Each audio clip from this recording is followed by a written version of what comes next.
Next up, we have Ready Player One. We're going to see the trailer for the movie, and then I'm going to give my thoughts on the book, which I did read the whole book one and book two for. So let's check out the trailer right now. My name's Wade Watts. My dad picked that name because it sounded like a superhero's alter ego, like Peter Parker or Bruce Banner. But he died when I was a kid, my mom too. And I ended up here,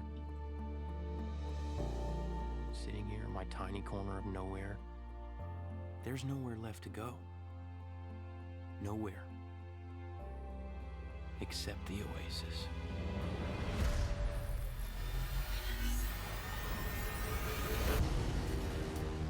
A whole virtual universe.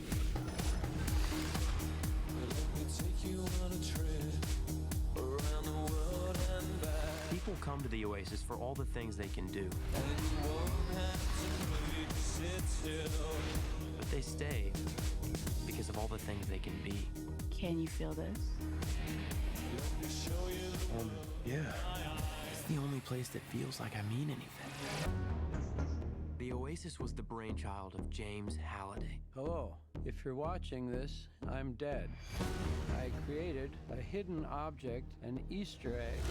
The first person to find the egg will inherit $500 billion and total control of the Oasis itself. Who is this Parzival, and how the hell is he winning? Find him. This isn't just a game. I'm talking about actual life and death stuff. The Oasis. The world's most important economic resource. This is nothing less than a war for control of the future.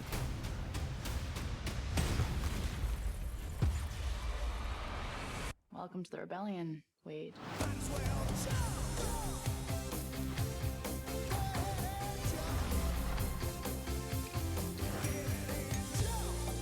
Like many of you, I only came here to escape. But I found something much bigger than just myself. Are you willing to fight? Help us save the Oasis.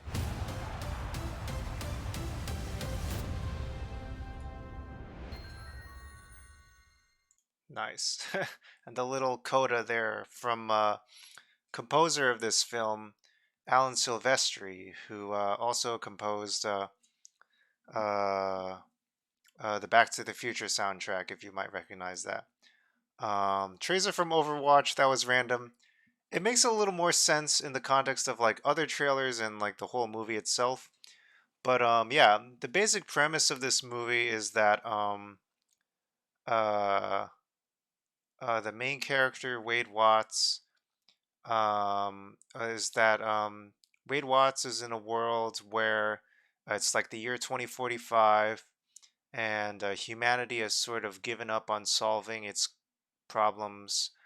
In the book, they talk about like an energy crisis, climate crisis, wars, famine, things like that. And then like they kind of justify, and he kind of justifies like uh, why everyone is entering the world's most advanced VR, fully immersive simulation of fully immersive escapism in this like simulation and stuff.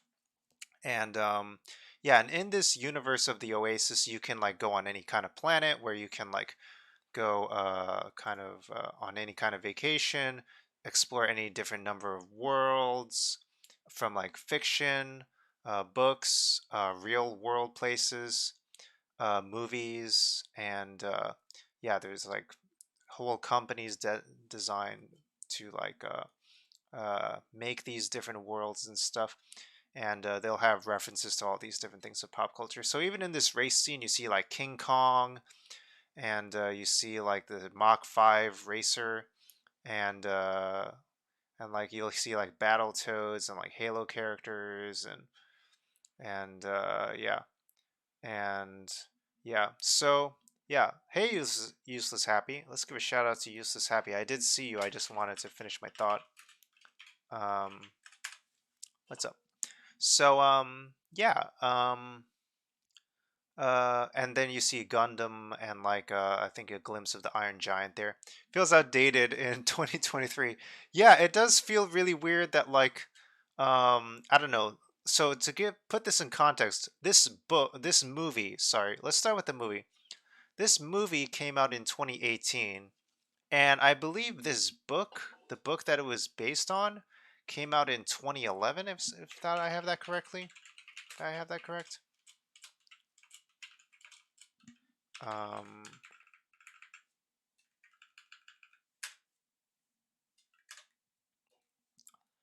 Yeah, the book is from 2011. It's pretty bizarre how much video games and stuff has progressed since then.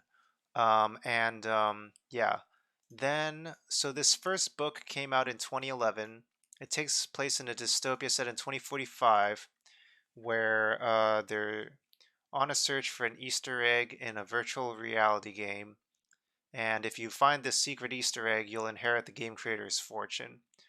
And that's a very brief way to put it. And it's like on the cover of the like the version of the printing that I had of the book, they said it's like Willy Wonka meets the Matrix. Um, and the book is like filled with like hundreds of like pop culture references and stuff. And I think like what makes it so great as like a movie and a book is that it's not just fan service. It's not just references to pop culture and nerd references and stuff like that. It's not just references to every single game throughout history and movies and songs and stuff like that. It's not just that, but it's also the fact that it's grounded in this plot where like it's kind of I don't know, you get to know the characters, you get to know like why these things are so important to them. You know about their struggles, you know about like why it's so important to why these struggles are being had in this world that has gone wrong, and the fact that there is this kind of escapism is essential to the plot. Like it's not escapism for the sake of escapism. It's escapism in the context of a world where escapism is one of the few kind of refuges for people in this world. And I think that's what really makes this plot work. Like I feel like other films like they just make a lot of references and it's like kind of geeky and stuff. But like in this movie, like it's kind of grounded in like this kind of like even though it's based on virtual reality, it's based on like the context of like a reality that they're escaping from. And that's what kind of makes this kind of like bittersweet note of like, oh yeah, we are escaping and it's fun escapism, but like the reality of things is like so dire and that like it's I don't know, you kind of feel so much sympathy for like uh the characters and like you see like how important it is to them that they try to win this and stuff, so you're rooting for them and you're seeing all their conflicts and stuff. um and and then there was a sequel novel, Ready Player 2. It was released in 2020. um now the first book was came out in 2011. Then the movie adaptation was released in 2018. Let's just see when development of the film first began in 2010 when Warner Brothers acquired the rights to the book. So I guess it's even before the novel came out in 2011. And then they signed on in 2015. That was like a 5 year delay. They got to do all this stuff. And, you know, you can kind of see how it's like kind of a miracle that they were even able to make this movie happen. Because in the book, like they could make all these like pop culture references and it's not a big deal because it's just words on a page. But like in a movie context, like you're actually dealing with like real studios and companies' IP and stuff like that. You'll see like Hello Kitty and like the characters from Star Wars, or like maybe not Star Wars, but like characters from like Halo and like I don't know, just pretty much every franchise. You'll see a DeLorean and stuff like that. And it's like in order to even do that, they had to get a lot of approval, and like uh, that means getting through a lot of red tape. And basically, maybe the only director in the world that could have done this movie would have been Steven Spielberg, because he's like maybe the only person in Hollywood with enough pull and connections to be able to tap into enough franchises and stuff like that, that like they would even allow this movie to happen. So very fortunate that this movie even happened. And then yeah, and then the sequel novel came out in 2020. Now it let's just uh hold on. Let me see. He did not start writing the book until late 2017, and it seemed to come into response of like the how well the movie did. So yeah, it seemed to like kind of come in response to the movie success and whatnot. Even though the first book did really well already. Um, and the second book kind of like really expands the scope and scale of like the kind of issues that are explored in the first book.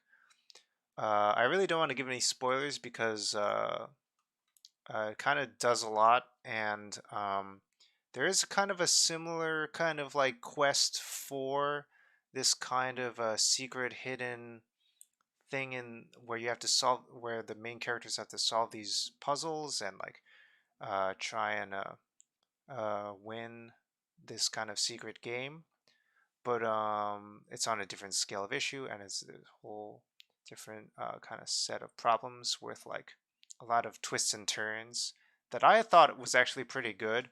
Although, like according to the Wikipedia article, it sounded like some of the reception of it did not get well received. But I don't know, I like the book a lot, and yeah, maybe like part of like what made these movies so these books and movies so kind of tricky to receive was the fact that that like games have advanced a lot since these things were even started, and or even the time that the first book came out, like some would even say that like some of the base premises of like, oh, you could be anyone, you could go anywhere, you could do anything, like that's already stuff you can kind of do in Final Fantasy 11 and in MMORPGs and stuff like that. But then I guess like they kind of take it to the next level with this virtual reality kind of simulation with like so many different worlds and stuff. So maybe it is like the next, like the furthest extension, furthest reaching version of a game that would be based on the premise of like a MMORPG. So who knows? Yeah, maybe that's one way to put it.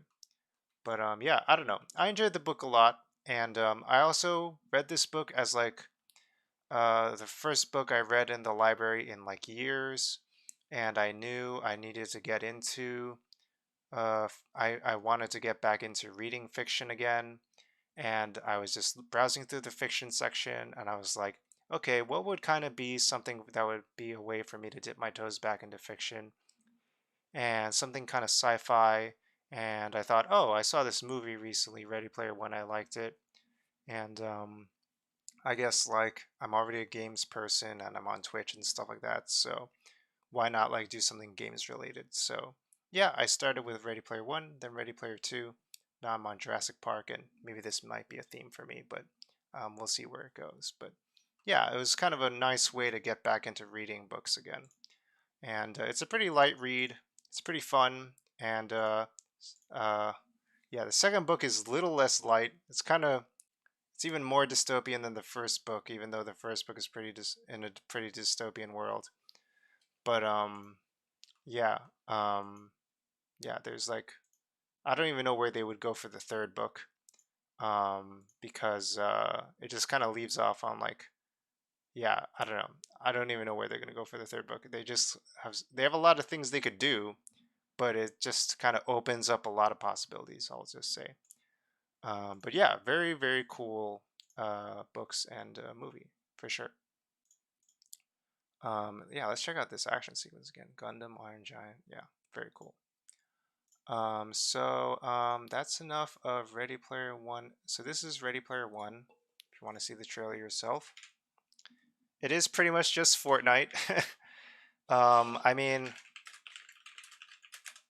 You know, when you say Fortnite, like the creators of Fortnite literally did say they were invoking the ideas of the metaverse, which goes back to like William Gibson and the 80s and stuff like that. And like uh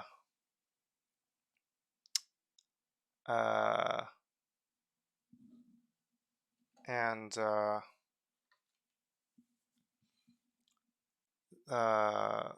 totally lost my train of thought because like I was getting a spam call.